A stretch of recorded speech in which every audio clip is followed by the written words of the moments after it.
Hey guys, Dorky DIY Dad here. So in the video today, I'm going to go over a couple things you can check if your Dyson vacuum all of a sudden doesn't want to pull up dirt off the floor, or in my case, the vacuum actually started to cycle on and off. It was really weird. The motor would turn on and off every couple seconds, but the brushes would continue to spin. So if this is happening to you, stick around.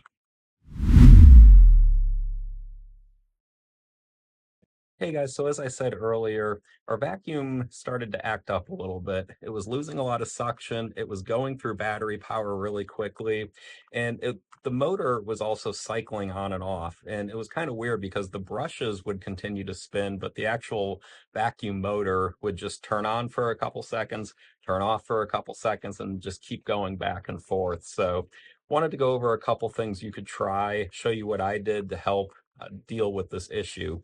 The first thing is I took apart the vacuum. So I took off the tubing, the attachments. I did find a small clog, which I'm sure wasn't helping anything. This vacuum, and I'm sure most Dysons, are pretty easy to take apart. All of the accessories just have a red button. You can push down on that, find the clog, and clear it. Again, pretty self-explanatory on how to do that. But one thing you might not have thought to check is the HEPA filter. So the HEPA filter's job is to filter all of the air coming out of the vacuum before it's blown back into the room that you're vacuuming. Per the instructions, you're supposed to clean this out about once a month. We've had this vacuum for about 4 months and we've never actually cleaned the filter, so it was time. So wanted to show you how to actually take the HEPA filter apart so you can go ahead and clean it. It's actually pretty straightforward. The HEPA filter sits right in here at the top of the canister. And in the case of our vacuum, it actually just kind of slides right out. So this is the HEPA filter itself. And as I said, the HEPA filter's job is to filter the air before it's blown back into the room. So the way this works is air comes in through the top right here. There's these little slots right here. Air comes in, goes down the center of the filter, and then is blown out and then back into the room. So all of your dust is actually going to be on the inside of this filter. So if you pull your filter out and it looks like this, don't be fooled. There's a chance it could be dirty on the inside.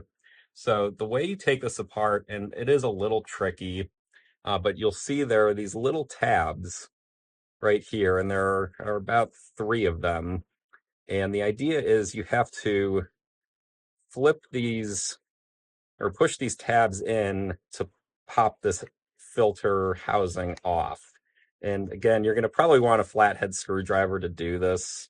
It is a little tricky because you essentially have to push on all 3 tabs at once, but once you get one going, you can usually get the other 2. So I was able to get that one actually pretty easily.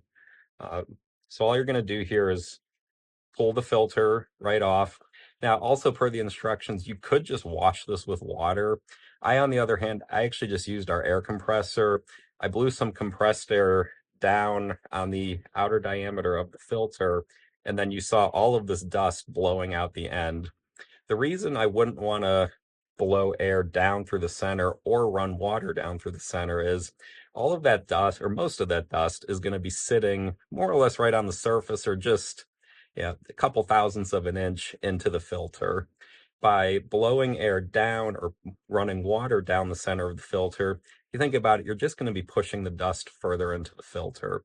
So I went from the outside to kind of blow it back out the way it came in so I could get as much dust out as possible. Uh, yeah, did that for about 1 or 2 minutes until I didn't see any dust. And all you do then is slide this right back on.